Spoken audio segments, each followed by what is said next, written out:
Hi, you guys, it's Lauren, and today I want to talk to you about a facet of OCD that can be very, very difficult for somebody who has it. So, one thing that we go through in treatment for OCD is learning to recognize when something is an intrusive thought or an obsessive thought. Those are kind of synonymous.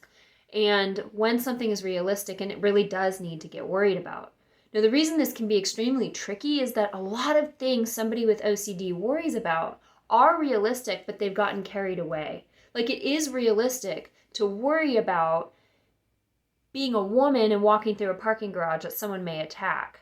I need to be aware, I need to be looking around, I need to be holding onto my purse and kind of keeping my eyes up and knowing where my car is. Yes. But somebody with OCD may be so concerned with that it starts to affect them, or they think about it or worry about it or have images of it that are really extreme compared to what another woman who does not have OCD might be thinking.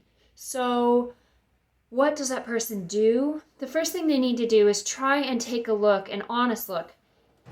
Is the way I'm thinking about this exactly the same or similar to other people who don't have OCD? And if the answer is no, I'm more preoccupied with this, I'm more worried about this, then the honest assessment will be, I have an element of obsessiveness that's mixed in with this realistic thought.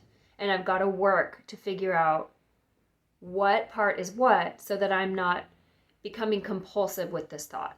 That's really difficult, but one thing that's awesome about working on OCD in therapy with a trained ERP, exposure and response prevention therapist, is that they can really help you learn how to figure that out.